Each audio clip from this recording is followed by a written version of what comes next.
party told Sky Sports News, further to recent speculation about the financial performance of Paragon Interiors Group plc and any impact this may have on Notts County. I want to assure supporters that the club will not be affected. In the coming days, I expect to receive a formal offer to purchase the club from an overseas consortium, and more updates will follow in due course. In the meantime, I will continue to support the club as best I can while dealing with a very difficult and stressful situation at Paragon. In other League Two news, former Nottingham Forest midfielder Lewis McGugan is on trial at Port Vale, boss John Iskey confirmed.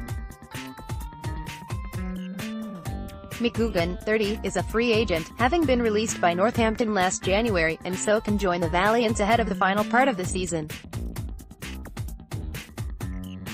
He trained with the Valiants yesterday, and Iskey will continue to assess the midfielder this week ahead of a view to a potential deal. In League One, promotion-chasing Sunderland have taken Chelsea defender Ruben Sammet on trial.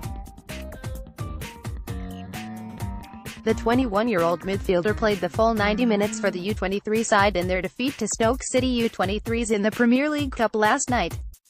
Sammet came through the ranks at Chelsea, where he has been since the age of 8, and can also play in defence.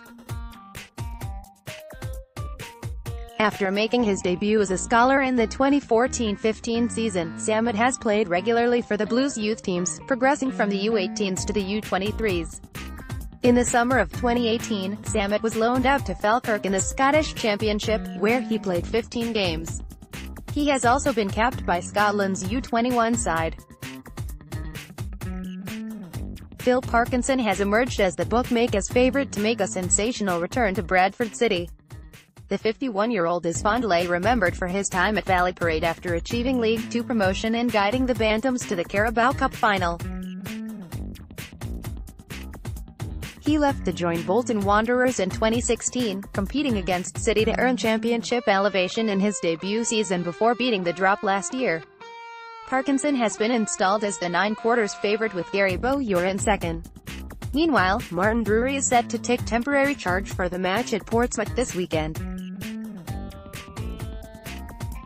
Peterborough United defender Josh Yorwith is facing a 4-year ban from football for allegedly dodging an anti-doping test after taking cocaine.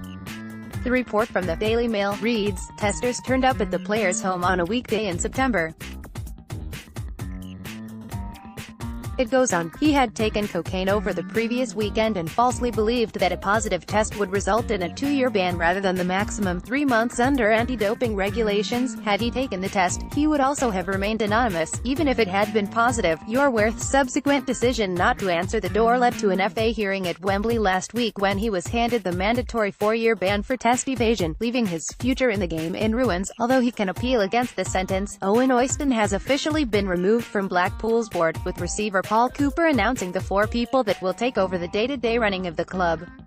Oyston, along with fellow director Clive Brooks, has been removed from the board of Blackpool Football Club Properties Limited with immediate effect. The 85-year-old, along with daughter Natalie Christopher, has also been removed from the board of Blackpool Football Club Limited. The new board will consist of 2 former Manchester United directors in Ben Hatton and Michael Bolingbroke, while Ian Curry and Tim Fielding also join. You can read the full story here. Portsmouth manager Kenny Jackett has confirmed Jack Watmo's knee operation was a success. The 22-year-old limped off against Doncaster Rovers last month when scans showed he needed microfracture surgery, used to repair damaged articular cartilage. It's been a successful operation, which is good, confirmed Jackett. It's a well-trodden path for Jack in terms of his rehabilitation, but he's got the character to come through and is a determined lad, a very determined lad. We'll all be backing him 100% as he starts now a long road of rehabilitation.